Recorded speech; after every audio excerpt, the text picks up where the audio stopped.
আসসালামু আলাইকুম, শুভেচ্ছা অভিনন্দন জানাচ্ছি নতুন একটা ভিডিওতে।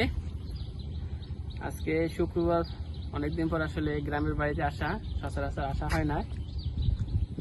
আসি সকালবেলা, যখন আসি তখন আসলে ভালোই মিষ্টি একটা রোদ্দুর ছিল।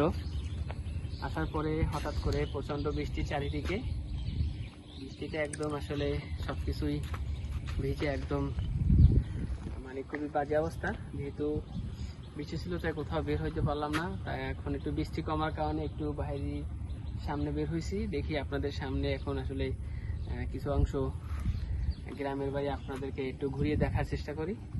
দেখি আপনাদের কতটুকু দেখাতে পারি।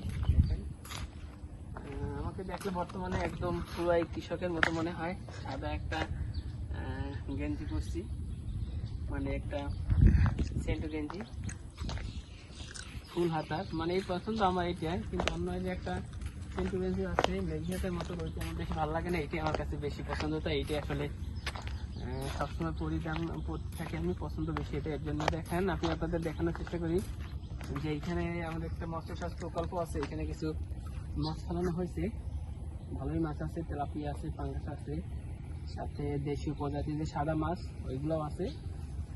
কিন্তু একটা সমস্যা হলো কি, বৃষ্টির জন্য আসলে যখন আশেপাশে সবকিছুই পানিতে একদম তলিয়ে যায়, তখন মাছগুলো আসলে ভেসে যাওয়ার একটা পরিক্রমা থাকে। কিছুদিন আগে হঠাৎ যখন বৃষ্টিতে সবকিছু তলিয়ে গেছিল, তখন এইখান থেকে আমার অনেকগুলো মাছ চলে গেছে। এই বিলে, ওইদিকে খাল আছে, সব জায়গায় চলে গেছে। আজকে এইখানে একটা নেটের মতো দেওয়া হয়েছে, প্লাস্টিকের নেট, যাতে পানিটা নেমে যায় কিন্তু মাছ কোথাও যেতে না পারে। এখন পানিটা শুকিয়ে গেলে মাছগুলো আর এইখান থেকে রাস্তা ওভারটেক করে যেতে পারবে না। তার জন্য আসলে এইখানে এই যে কি বলে এটাকে, আমি আসলে নিজেও জানি না, পটি নাকি একটা বলে, এটা এখানে দেওয়া হয়েছে যাতে আসলে মাছগুলো কোথাও যেতে না পারে। দেখুন হাঁসগুলো কি সুন্দর খাবার খাইতে আছে, কতক আসলে পাশে দাঁড়িয়ে রয়েছে, কতগুলো আসলে এখানে মাছ আছে, প্রচণ্ড মাছ আছে। যে আমি যে মাছগুলো আসলে এখানে ছাড়ছিলাম, সেই মাছ অনেকগুলো এখানে এদিকে চলে আসছে, বাকিগুলো আসলে এই কোলায় বা ধান খেতে এইদিকে আছে। দেখুন এই দিকটা আপনাদেরকে দেখায়, আমাদের বাড়ির আশেপাশে দেখানোর চেষ্টা করি। আসলে বাড়িতে আসা হয় খুব কম। আসার উদ্দেশ্য আসলে একটা অবসর সময় পাস করা, কারণ সচরাচর আসলে আসা হয় না। যখন বৃষ্টির দিনে একটু আসা কম হয়, যখন যাইতেন তখন এই বৃষ্টি আর বৃষ্টির দিনে আসলে বাইরে বের হওয়া যায় না। এটা হলে আমাদের বাড়ির সামনের দিকটা, এটা আমাদের বাড়ির সেই এইদিকে একটা আমাদের মসজিদ আছে। মসজিদটা প্রায় 100 বছর উপর হবে মসজিদ। মানে এই মসজিদটা অনেক আগে প্রতিষ্ঠিত হয়েছে। অর্থ এলাকায় আসলে বললেই এইটা সর্বপ্রথম মসজিদ। এর আগে আসলে এই এলাকায় কোথাও কোনো মসজিদ ছিল না।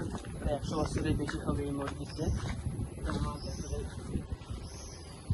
চালুই হয় আর বিদেশে আমার তার বাবা আসলে এটা প্রতিষ্ঠিত করছে, কারণ এই এলাকায় এর আগে কোথাও কোনো মসজিদ ছিল না এবং আশেপাশে সবাই এখন আসলে কৃষিকাজে ব্যস্ত। একটু আগে আমি আপনাদেরকে দেখাচ্ছি কিনা মনে হয়, দেখেন এইদিকে বীজতলা তৈরি করা হয়েছে। বীজতলা থেকে যখন বীজগুলো পর্যাপ্ত বড় হবে রোপণের জন্য, তখন এই বীজগুলো এখান থেকে নিয়ে অন্য জায়গায় রোপণ করা হবে। তার জন্য আসলে কৃষক মাঠে ব্যস্ত চাষ করার জন্য, সবগুলো জমি আসলে নিতে আছে। যাই হোক, আজকে এই পর্যন্তই। ভবিষ্যতে সামনে আমার ছোট একটা কৃষি খামারে কি বলে ওটাকে, অ্যাগ্রো ফার্ম আছে, অ্যাগ্রো ফার্মটা দেখাবো এবং বাড়ির ভিতরে অংশ কিছু আপনাদেরকে ঘুরিয়ে দেখার চেষ্টা করব। সে আশাবাদ রেখে আজকে আপনাদের কাছ থেকে বিদায় নিচ্ছি। সবাই ভালো থাকবেন। সালামু আলাইকুম।